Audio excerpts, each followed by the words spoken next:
When it comes to the adoption of new tools or new processes, it always takes time. And not only does it take time, but it takes inspiration and leadership to be able to drive home that change. But with as much enthusiasm as we try to bring to change and change management, there are times where, as a baseline, you still have to end up referencing back to statistics and justifying the reason behind everything. So when we talk about industry statistics and measuring things that matter beyond just simply the North Star of wanting to make sure that we have a great organization with great workflows that result in us winning work, the growth rate of construction technology markets, and this is based on the compound annual growth rate of the construction industry, is actually going to drastically increase over the course of the next around 2024, so the next 6 years or 5 years, and it's going to actually bolster up 17.2%, which is a huge increase over such a short time period. And this actually means is that this is actually going to grow the amount of money that is available for us to win or be awarded work to about $22.78 billion.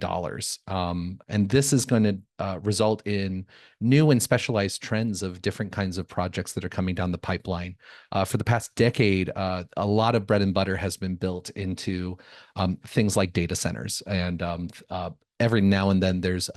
a spark with solar farms, or there's been a big tech company that needs an office building built. But we're seeing a huge growth rate that's coming up that will open up a whole lot more work available for everyone in industry. But speaking on that growth rate, as you choose to adopt new technologies to match that growth rate or stay more competitive in this growth, making sure that you're always monitoring the return on investment for technology, specifically when it comes to small firms, because depending on the technology that you choose to adopt, that could not only suck away a lot of time, but also a lot of money in the ramping up and the decision to either continue or abandon the tool. So for small construction firms, technology investments can offer really significant returns depending on how you approach it. But firms that adopt technology report substantial improvements in efficiency and decision-making capacities. Being able to actually, what normally takes you a week, even dialing it back or being able to carve out down to 3 days instead of the 5, bolsters your ability to actually have a reduction of project delays, improve budget management, and enhance collaboration across teams, again, both in office and in the field. And just as a comparative analysis, I say use it or lose it, but I really mean firms that are actually using technology or those that are choosing to ignore it or not adopt it. Firms that adopt digital technologies, such as, again, building information modeling or BIM, or model-based estimating or MBE, depending on where you fall in that bucket, allows you to actually centralize data through modern ERP systems, but also being able to manage tools that tend to outperform those that do not. So even if you're still tied to that Excel spreadsheet, looking at different firms or companies or software platforms that offer you a competitive edge, or even in an ability to match standardization protocols for larger GCs, could lead to you actually winning additional work. And again, just to refocus on the impact that this has with small firms, we're talking about increased productivity. Digital productivity is showing to have a direct impact of at least 14% across industry, specifically in construction.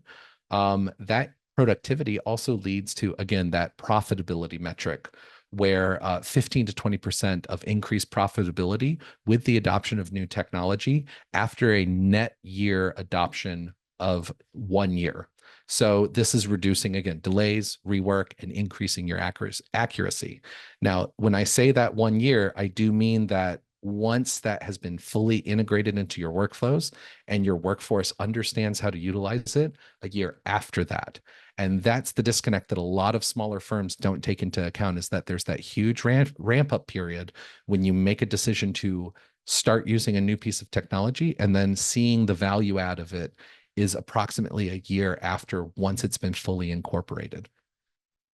And then again, the adoption of new technology with productivity and profitability, we're also seeing as a baseline, construction exists at large due to relationship values. The work that we do with people, I end up seeing familiar faces all over the country when I travel to conferences, even if I've only met them on webinars like this one. We're seeing that with this reputation and wow, it's getting late. Enhanced reputation and market competitiveness, we're seeing an increase of repeat business, a higher win rate, and more likely to survive an economic shift in our market. Now, I know that with this being an election year, there's always a heightened focus on surviving any kind of economic shift, but firms that actually adopt new technology skills and have it to bolster themselves tend to weather economic shifts about 40% more than those that don't.